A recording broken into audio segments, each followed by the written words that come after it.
ان کے پروٹوکول نے مجھے بڑا تنگ کیا ہوا تھا۔ صاحب بزی ہے، صاحب میٹنگ میں۔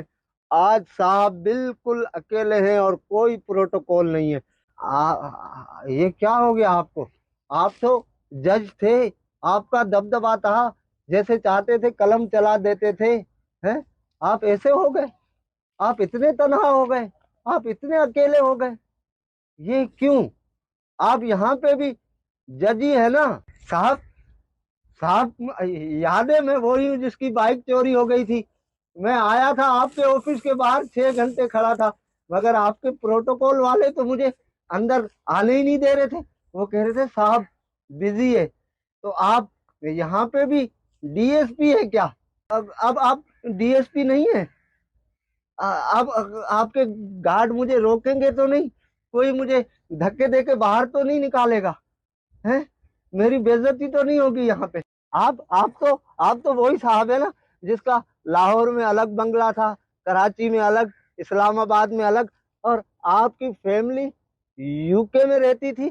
مگر آج کل آپ اتنی چھوٹی جگہ میں رہ رہے، تو لوگ کیا کہیں گے؟ آپ کی عزت پہ بات نہیں آئے گی؟ ہیں؟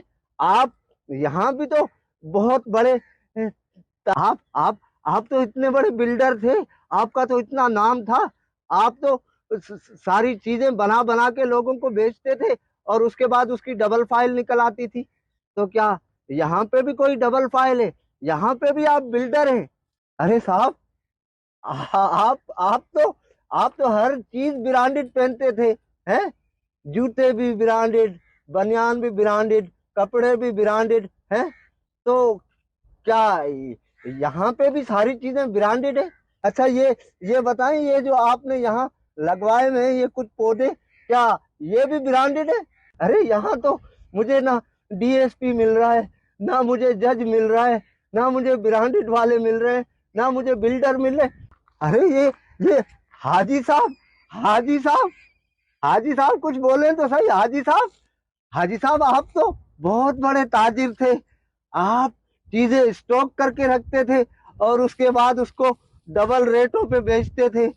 آپ یہ سوچتے تھے کہ چیزیں مہنگی ہوگی تو میں ڈبل ریٹ پہ بیچوں گا تو منافع ہوگا۔